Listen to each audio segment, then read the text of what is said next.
Hey guys, Ivan here, and at 4 weeks out of the Mr. Olympia, we got a couple of really freaky, nasty bodybuilding updates. The first thing we got is an update from Samson Dauda. What the hell is this? What the hell is going on here? Nobody is beating this. Nobody's beating this thing. So we got a couple of snippets from Samson, a couple of training videos, and also some posing stuff as well. But I screenshotted this moment right here because when I saw this, I was like, what the hell? Look at this madness right here. Look at how big, how crazy looking this guy is. Check this out as well. Insane. And then don't tell me that you can't compare this to Ronnie Coleman. This looks exactly like Ronnie Coleman when he was prepping, at least from the front. Maybe Ronnie had a better back, better glute separation, and so on. But upper body from the front, lower body as well, size-wise, at this point in prep, this is Ronnie Coleman 2.0. I mean, not a better version of Ronnie, of course, but really reminds me of Ronnie Coleman, this physique right here. I most certainly cannot recollect any other physique that reminded me more of Ronnie Coleman than this freak right here, Samson Dauda. Let's check out this video. So yeah, I mean, he's just standing there. He's not even flexing, basically. He's just standing, preparing to start doing the exercise. He looks like a monster. Look at the size of those freaking delts, man. Just look at this. Look at the size of the freaking arms. Is this real life? Is this really a human being? I mean, that's what we say about Ronnie. He wasn't human. And this is actually entering that territory, unhuman territory. And he's going against guys like Derek Lunsford, Nick Walker, Andrew Jack. These guys are mere mortals compared to Samson. I mean, they're great as well. Don't get me wrong, but this right here, this is madness. This is wild. So we talk about whether Samson is going to be in condition, whether he's going to be able to peak properly. The way I see it, guys, everything is going so well for Samson. He's been getting harder and fuller and rounder and leaner while staying super huge, if not getting bigger. I mean, he's not growing in terms of like size, in terms of weight, but he looks bigger. He starts to look more and more impressive by each day. This is wild. This is wild, man. So yeah, if you're talking about who's going to win the Mr. Olympia, that's going to have to be Samson. At this point, it's his show to lose. I mean, I kind of thought Derek might still have a chance, but the way things are shaping up, I don't think anybody stands a chance. I think at this point, Samson is going to wipe the floor with everybody else. I think he's actually going to be that dominant this year. I think this year, things will finally click for Samson Dauda. I think this is the moment where he becomes basically actually the new Ronnie Coleman. Because he's keeping all of the size, he looks super massive, and he's actually getting really hard. Now, sure, he won't have super shredded glutes, like Derek Lunsford. He won't have straighted glutes and lower back and stuff like that. But he's going to be lean enough, man. Lean enough, hard enough, with a ton of size. I don't know what his weight is, but if he was 350 in the off-season, this is over 300 pounds, guys. I'm pretty sure. This can be like 320. I don't know. He doesn't look any smaller than in the off-season, to be honest. This does not look human. This is just insane. Now, you might be wondering, well, this is just him training, and we only see his upper body. We don't see his midsection or his chest or his whole back, really. All we can see is the conditioning, kind of how hard he is, how lean he is, how full and round he is, and how big he is in the upper body, you know, the shoulder width, the arm fullness. We can see the most important body part that was kind of lacking at the last show he did at the Prague Pro, but actually we can, because he posted another update. So here is that posing video in which we can see what his legs actually look like. And let me tell you, He definitely kept the size on his legs. I'm not going to say he brought the legs up. We saw his legs in the off-season, but this time around, they did not disappear. And the striations, guys, the depth of the striations looks wild. Looks wild. Looks like I can put two of my fingers between those freaking striations in his quads. That sounds wrong, but you get the point. You can put a freaking whole coin there and make it disappear. That's how big his quad separations look right now. It's wild. Almost the same thing from the side, like that side separation between the hamstrings and the quads, and also the line in the quad itself. It's so deep. The hamstrings are peeled. The glutes look crazy. This is shaping up like it's gonna be something really freaky, something really special, something that we haven't seen on the Mr. Olympia stage for a long, long time. The last time I was super impressed by a physique was 2024 Hadi Japan. That was very good.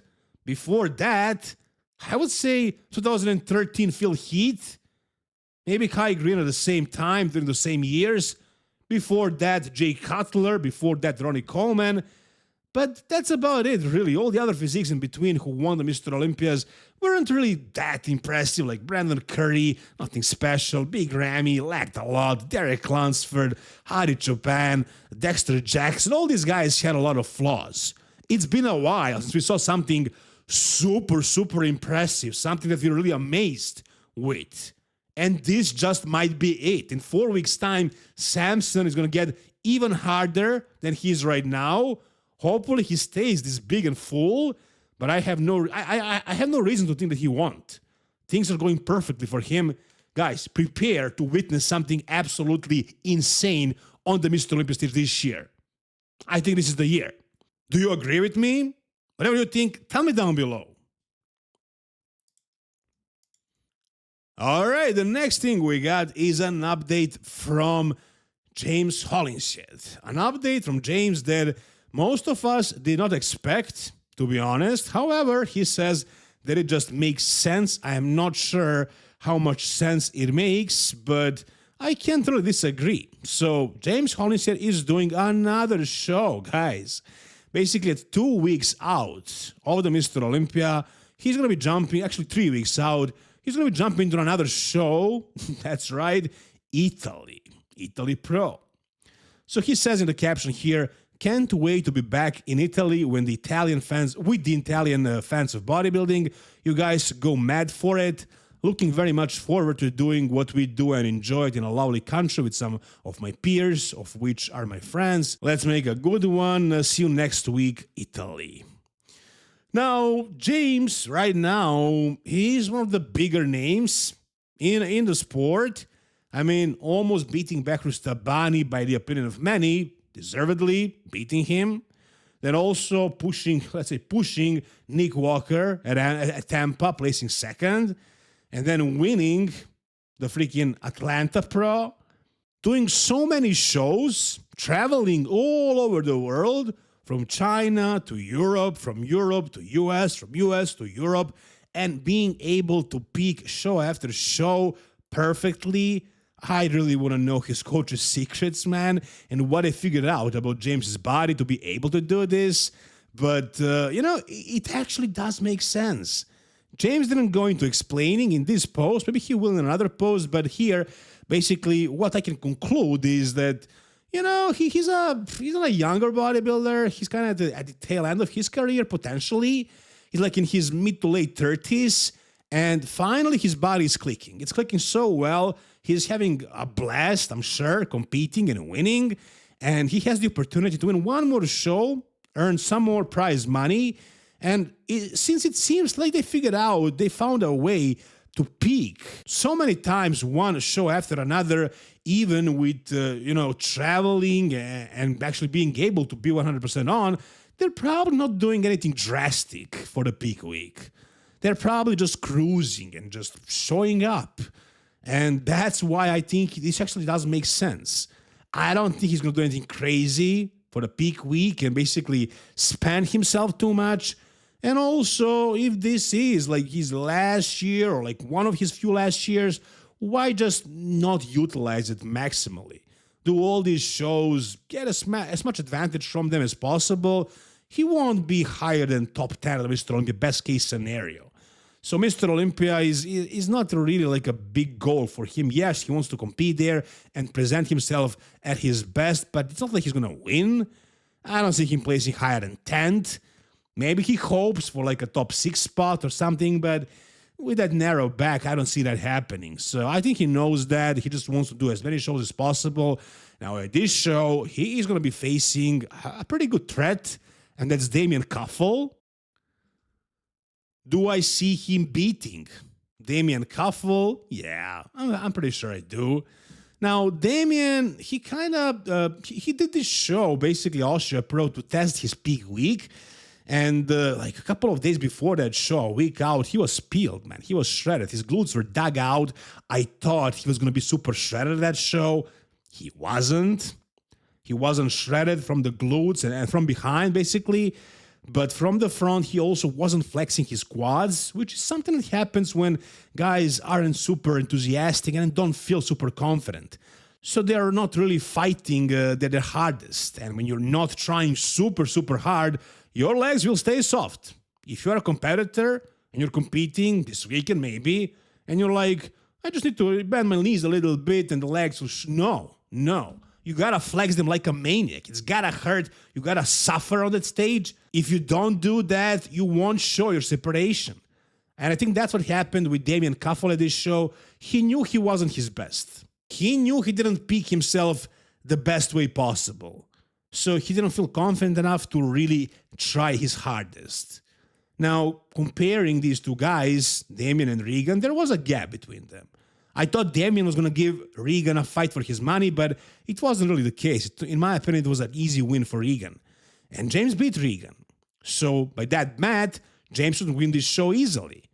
But I don't know. Maybe Damien can actually improve a lot, maybe come in fuller and sharper, pose better, and he might actually potentially challenge James.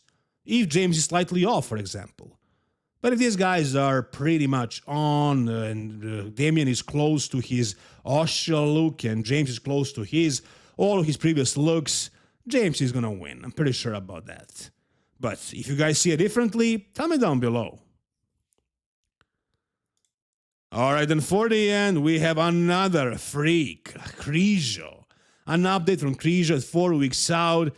And as per usual, KRIZO is getting definitely very, very shredded. He always does that. He always gets lean.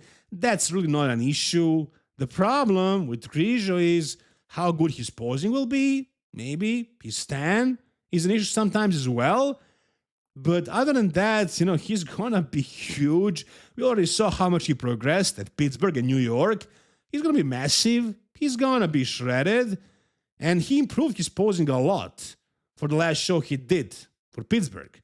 So hopefully that posing stays exactly the same. It stays fixed. He actually learned and memorized that, and he won't make the same mistakes again. If that is the case, I can definitely see him potentially fighting for that top 6. When Hadi was in, I had him in 7th. Now with Hadi out, I have him in my top 6.